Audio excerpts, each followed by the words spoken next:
से कोई तालु तेंगी मचा नुपाने वा मंगलपुर की मामा दो सकम लकागी चीचे का मैम आई मेट्रो दगी हुजे हलैनी अब मेट्रो दा चलुरे अब सोन साइड तगी लाइने अब मेट्रो लाखन सोन साइड ते लाइने अब अदई सोन साइड त सोन चखगा सोन साइड न पतंजलि की हिदा कदक जंब दुनिया फार्मेसी लेबम दुनिया अब अदगी सोन साइड त चलगा न मेट्रो फंगदोइने अब अदई हुजी सिगी साइड से चतोइने अब पतंजलि हिदा जुनबम द अदुई साइड त चतोइने हुजी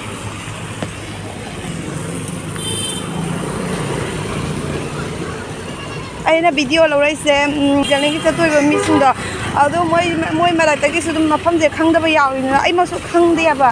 असिगिजे नुम अइना सर्च तौबदा नेट सर्च तौबदाने स्वाइ जगासे उल्लियबने अदुना अइ दुम लाइनेबा नुमयादो दुम हलके मफमजे सिदुम फंग असिगै दुम चक्रगाने कनो फंगुदोइने कैपिटल फंगुदोइने बा सिगै चक्रगा स्वाइ जगह से खोंग अमुक फाउ लाक्तब मफमने अब गाड़ी तोंगा लासु जाए दुगा अइना दुम खोंग दुम लाएब खंगनबा अइनाने कदाइदा करी लई हाइदो खंगदोदि फैदना को अदुना खंगनबा अइना खोंग दुम लाब दुम चतोइने अब को दुकान जरमदाइदा उहलक्के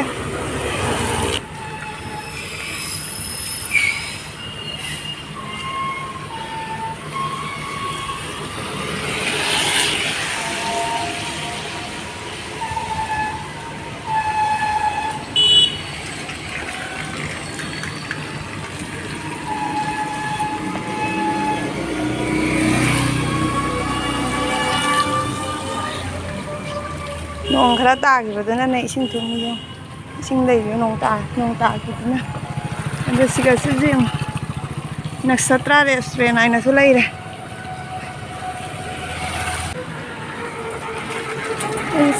से मयाम सिगा लेरे स्पोर्ट्स इंडिया आइना लेरे सिगा असिगी दुकान से जंगदोइने न्यू स्पोर्ट आइना लेबसे असिगी दुकान से जंगदोइने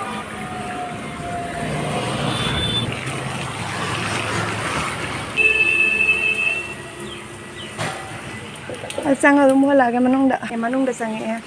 अदो जैजिगा पोप मसुना बले से असि दुआ लेइरबा को मोय दुप थाबगिने अब दुआ से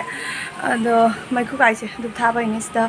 बेड तगी करी दगी मपान दसुने सुन साइड सुन प्राइस कर मयाम लेयब को से प्राइस कर मयाम ले द आई हाई खरे अब ड्रेस तो अइना अब आइगी साइज की वाइना हाबने द आइगी साइज की मोइना लेइरोय हाबने अखोई मुनिगी आइगा दुप चाव आइगा दुम वांगो मानरेदना नोइबो माना मयाम खरा कंगनेना नोइदना अदने अब से स्पोर्ट्स शू मयाम लेरे long na short lage ma'am असिगी साइड तने मोय न्यू नुपा म न्यूज कना तारिबा दो न्यूज सुम अखो खनाबगी मखोन कना हौना लाउना nga खना चैनबा दुगुम न्यूज नेबा अदुना आइना मखोन जे ओइना म्यूट ता थमे अदो मैम असिगी स्विमिंग कॉस्ट्यूम जे असिगी से माके डिजाइन जे फजदम नेबा माइक मपा पान चलिबा कलर जे असिगी जे फजदबने बा दगी साइज सुने असिगी हेना अचौबम त लेदबा असिगी हिदी अखोइना नादा चागनी बा द मुनिगी ओरगदि अमबो चारो सेपा यारोइबा मैम सुपुइना गायरगा चलनी मांगोंदा लेरमदे अचौबा साइज अमबो लेते साइड जेंगुबा मफमदोदि लेहौद्रेबा अदो मोय मेट्रो लाला लाय आदा लेहौरे मेट्रो खोंना दुम लाइने अब खंगना बाइना अदगी असिगी कुनाजेगिने असि थोकलैबा लंबीजे असिगी भावेल चतोइने बा अदो साइ वाइसे केनो उकिलपति गौरियाबने साइ वाइसिगी येंगे साइजु लैयैना तायबा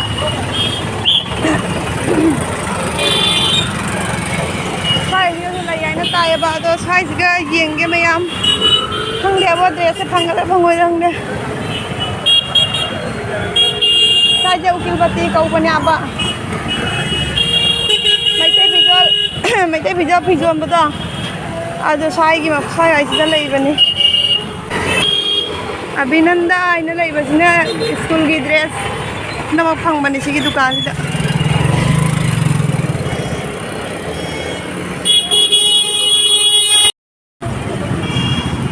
सोन साइड मैम सोन साइड ने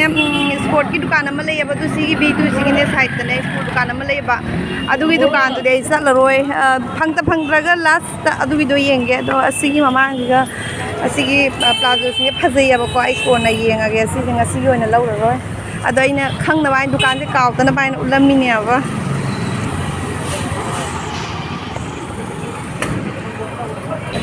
बावेल पॉइंट जौरे ममांग टॉप सेम लेबसे साइड चतोनी हूँ सोन साइड लेना चलग इंगलके मैमदसु B2 लेरे से B2 लेरे सोन साइड लाइनी लेगद्रा लेरद्रांगने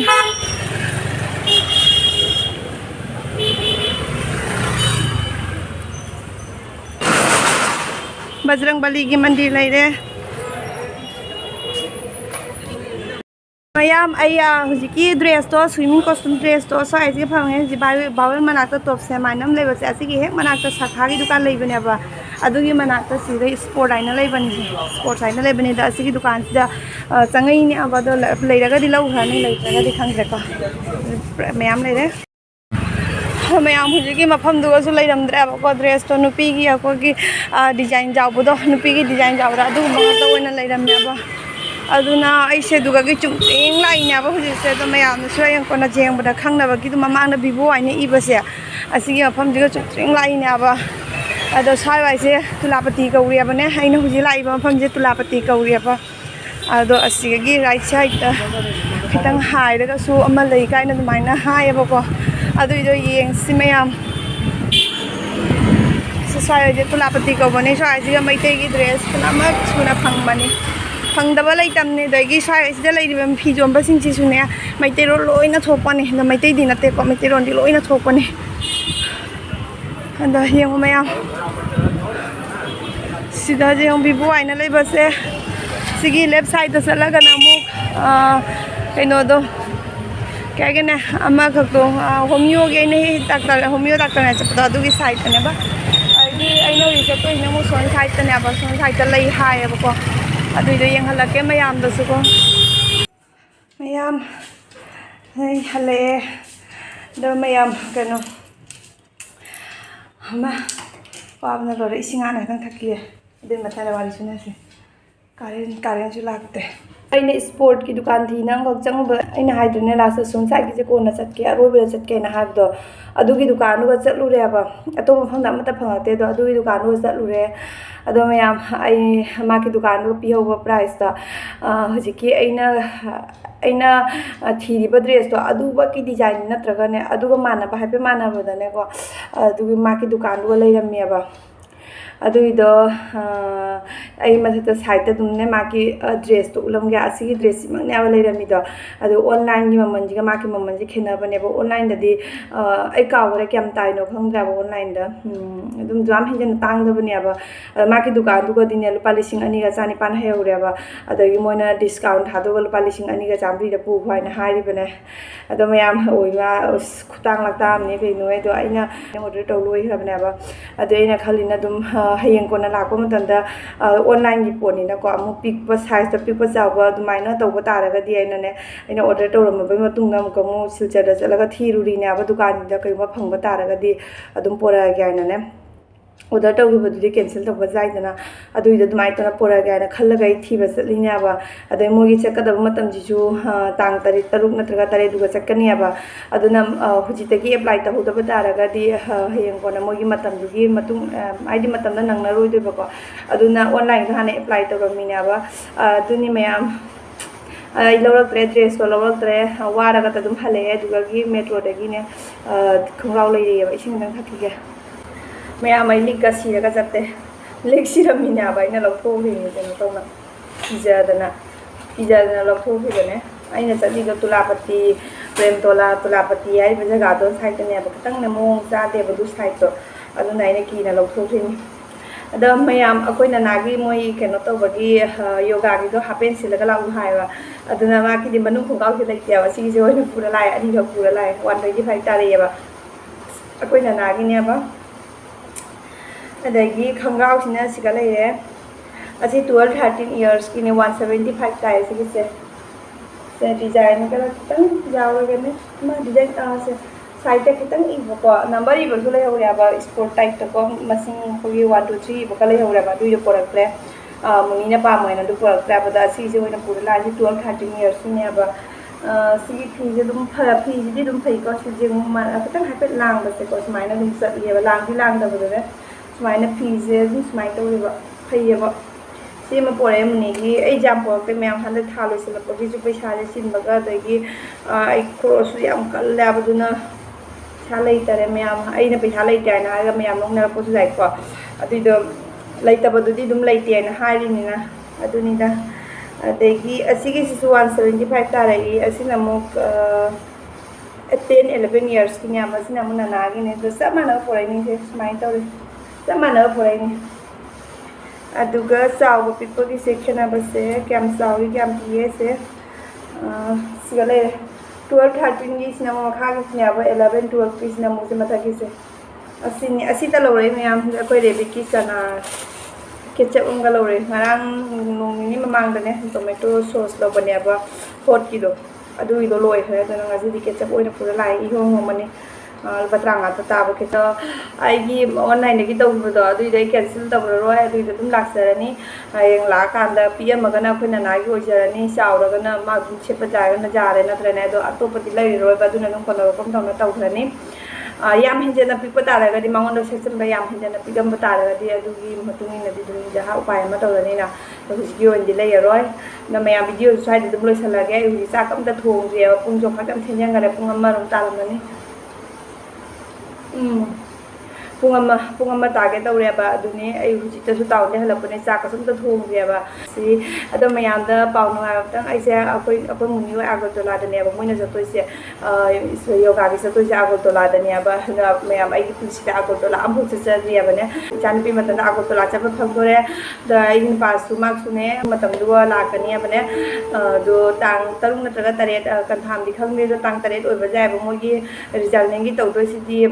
तांग निपान दनेबा तांग तरे की दुगा चप्पा जाएबा अदो मैम अखोइ मपासु लानी अदुना मा कलोइना रगा टिके मा ला काना टिके कक्तोइने अब दुगि अखोइ दुम चटलनी अगरतला चटलगा दुगि मथंग दुम वीडियो दुम हापचरके मैम दुम जेंबिउ अदो हुजिकी ओइदि वीडियो साइड दुम लोइसलगे मथंग ब्लॉग दुम थेंगनरसि बाय ममांग द चलिबा अंगांग से उब्रा जेंगु अखोइ खुनगिनी मंगलपुर की आई पामाइगे गिनी अब तुजी अखोइ मुनि ट्यूशन थिन चलुबदगी अंगांग से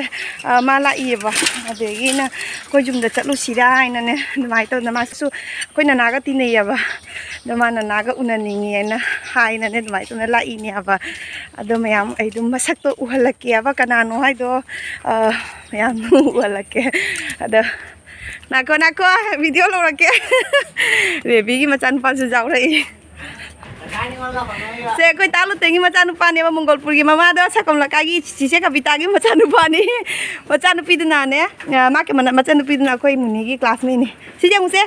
सिकनानो युंसे लेबितागी मचानुपानी पोंतेरापुर की हीरो आउना बला इनी मोबाइनी cycle बायरगा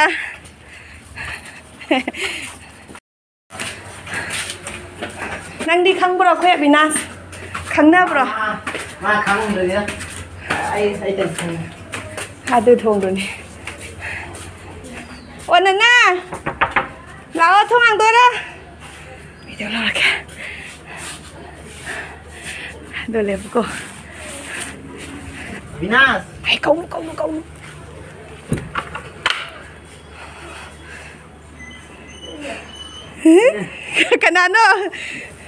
Kanano? Lao. Nana. Lao. Nana me phakta puta. Sila. S euro. Jeng ise school dagi chi ma pirak. Moi di jalan sat pagi ni aba. Isin thaka da hai ro se. Hello. Tam photo nang ke se no bai ni se. Anta jeng se.